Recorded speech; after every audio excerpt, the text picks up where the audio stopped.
Hello students, हमारा topic चल रहा है मोनोपोली। मोनोपोली में हमने पढ़ा कि यह वह बाज़ार होता है जिसमें किसी कमोडिटी का सिंगल सेलर होता है और लार्ज नंबर ऑफ बायर्स इस बाज़ार में पाए जाते हैं। कमोडिटी की प्राइस का फिक्सेशन मोनोपोली फर्म स्वयं करती है और इस बाज़ार में प्राइस डिस्क्रिमिनेशन पाया जाता है। मोनोपोली फर्म के द्वारा जो कमोडिटीज़ बनाई जाती हैं उनका कोई क्लोज सब्स्टिट्यूट नहीं मिलता है।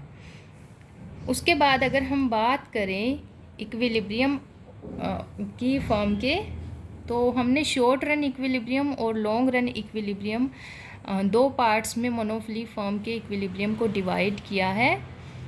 हमने शॉर्ट रन इक्विलिब्रियम एक्सप्लेन कर लिया है, उसमें हमने सुपर नॉर्मल प्रॉफिट और मिनिमम लॉस के बारे में समझा। लास्ट वीडियोस में हमने ये टॉपिक कवर कर लिए हैं। आज हम करेंगे long run equilibrium of the firm under monopoly, और इसमें हम बताएंगे कि लॉन्ग रन में मोनोपोली फर्म को सुपर नॉर्मल प्रॉफिट मिलते हैं, जबकि परफेक्ट कंपटीशन और मोनोपोलिस्टिक कंपटीशन की अगर हम बात करें तो उन दोनों बाज़ारों को लॉन्ग रन में सिर्फ नॉर्मल प्रॉफिट प्राप्त होते हैं। मोनोपोली ही एक ऐसा बाज़ार है जिसको लॉन्ग रन में सुपर नॉर्मल प्रॉफिट मिलते हैं। सुपर नॉर्मल प्रॉफिट को एक्सप्लेन करने के लिए हम एक डायग्राम लेंगे। हमें पता है कि सुपर नॉर्मल प्रॉफिट किसी भी फर्म को तब मिलते हैं जब फर्म की एवरेज रेवेन्यू ज़्यादा होती है उसकी एवरेज कॉस्ट से। तो इस कंडीशन को ध्यान में रखकर हम डायग्राम बनाएंगे। तो सबसे पहले एक्सिस बना लेते हैं। एक्स एक्सिस पर हमने लिया है आउटपुट और वाई एक्सिस पर हमने लिया है रेवेन्यू, कॉस्ट एंड प्राइस। उसके बाद हम बनाएंगे AR कर्व। किसी भी मार्केट में जब हम ये इक्विलिब्रियम के डायग्राम्स बनाएंगे तो फर्स्ट स्टेप हमारा होता है कि हम AR बनाते हैं, उसके बाद हम MR ड्रॉ करते हैं, उसके बाद AC कर्व बनाएंगे और देन MC। तो AC कर्व हमारा कैसा होना चाहिए? AR से नीचे होना चाहिए। तो AC का मिनिमम पॉइंट हम AR कर्व से नीचे रखेंगे, AC, फिर मिनिमम पॉइंट से कट करता हुआ MC निकालेंगे, MC, और ये हमारा इक्विलिब्रियम पॉइंट है जहाँ पर MR और MC एक दूसरे को कट कर रहे हैं। ये E पॉइंट है।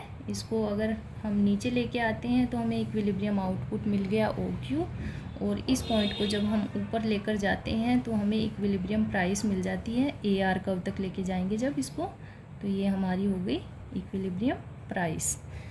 तो उसके बाद हमने देखना है कि फर्म को रेवेन्यू कितनी मिल रही है। ये इस पॉइंट से BQ रेवेन्यू मिल रही है फर्म को, और सपोज़ ये हमारा AC कर्व है, यहाँ से हम कॉस्ट देखेंगे।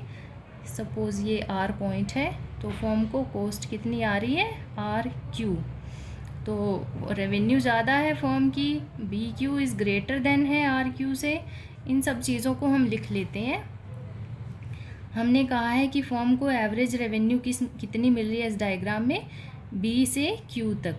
BQ एवरेज रेवेन्यू है और एवरेज कॉस्ट कितनी है? RQ। तो अब हम बताएंगे कि फर्म को क्या मिल रहा है? सुपर नॉर्मल प्रॉफिट मिल रहा है क्योंकि रेवेन्यू ज़्यादा है और कॉस्ट कम है। BQ is greater than RQ, therefore firm is getting super normal profit. और सुपर नॉर्मल प्रॉफिट कितने हैं per unit? Super normal profit R से B तक, RB, और टोटल सुपर नॉर्मल प्रॉफिट हम क्या करेंगे? Per unit super normal profit को यानी RB को मल्टीप्लाई कर देंगे टोटल आउटपुट से, OQ यानी PB।